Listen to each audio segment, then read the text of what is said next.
quand la caissière lui rendit la monnaie de sa pièce de 100 sous, Georges Duroy sortit du restaurant. Comme il portait beau par nature et par pose d'ancien sous-officier, il cambra sa taille, frisa sa moustache d'un geste militaire et familier, et jeta sur les dîneurs attardés un regard rapide et circulaire, un de ces regards de joli garçon qui s'étendent comme des coups d'épervier. Les femmes avaient levé la tête vers lui. 3 petites ouvrières, une maîtresse de musique, entre 2 âges, mal peignée, négligée, coiffée d'un chapeau toujours poussiéreux et vêtue toujours d'une robe de travers, et 2 bourgeoises avec leur mari, habituées à cette gargote à prix fixe. Lorsqu'il fut sur le trottoir, il demeura un instant immobile, se demandant ce qu'il allait faire. On était au 28 juin. Il lui restait juste en poche 3 francs 40 pour finir le mois. Cela représentait 2 dîners sans déjeuner ou 2 déjeuners sans dîner, au choix. Il réfléchit que les repas du matin étaient de 22 sous au lieu de 30 que coûtaient ceux du soir. Il lui resterait, en se contentant des déjeuners, 1 franc 20 centimes de boni, ce qui représentait encore 2 collations au pain et au saucisson, plus de bock sur le boulevard. C'était là sa grande dépense et son grand plaisir des nuits.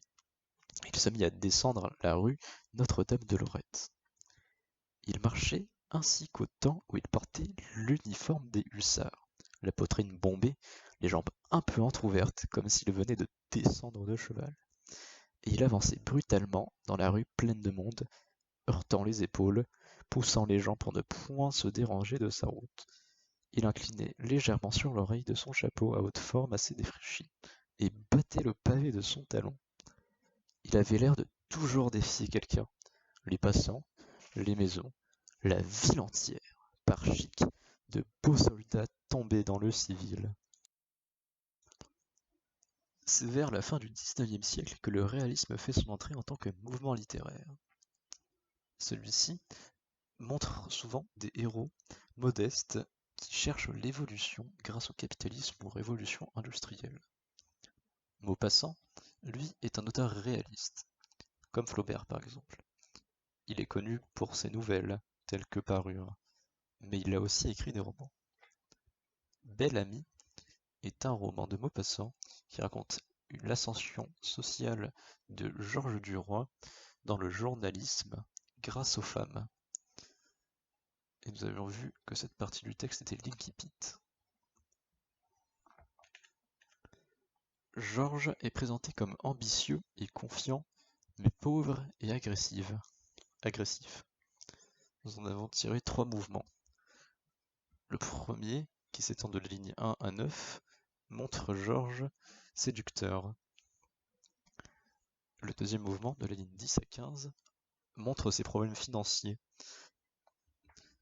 Et la ligne 16 à 21 montre son comportement agressif. Dans le premier mouvement, qui pour, je le rappelle, de montrer que Georges est un jeune homme séducteur, nous avons d'abord à la ligne 3, comme il portait beau par nature et par pose d'ancien sous-officier. Nous avons ici un complément circonstanciel de concession, dans lequel se trouvent 2 noms qui sont en antithèse. Cette phrase nous montre qu'il cherche à accentuer le naturel de sa beauté, car il sait que c'est un atout qui lui servira à réussir. Nous avons ensuite la ligne 6 et 8, 3 petites ouvrières, une maîtresse de musique et 2 bourgeoises. On a ici une gradation croissante sociale. Oui, ouvrière, on passe d'ouvrière, de maîtresse à bourgeoise, ce qui montre que le charme de Georges touche absolument toutes les classes sociales. Toutes les femmes sont charmées. Nous avons après, à la ligne 8, un complément circonstanciel d'accompagnement avec leur mari, les 2 bourgeoises avec leur mari. Ce qui montre que les femmes sont même prêtes à l'adultère pour le charme de Georges. Et pour finir ce mouvement, nous avons la ligne 5 comme des coups d'épervier. On a ici une comparaison qui compare Georges à un épervier, à un rapace, à un oiseau de proie, qui serait donc donc on imagine les femmes comme ses proies, ses victimes.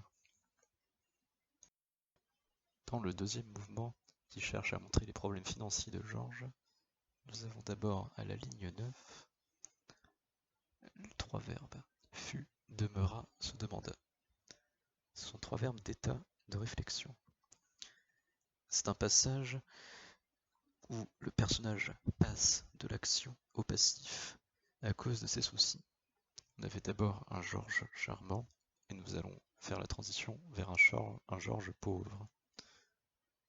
On a ensuite à la ligne 10, 12 et 13, 3 francs 40, 22 sous, 30, qui sont des nombres. Ce sont des sommes d'argent très précises, sous centimes, qui montrent la gêne financière. Si Georges se met à compter si précisément dans son argent, c'est qu'il a des problèmes. Nous avons ensuite à la ligne 11,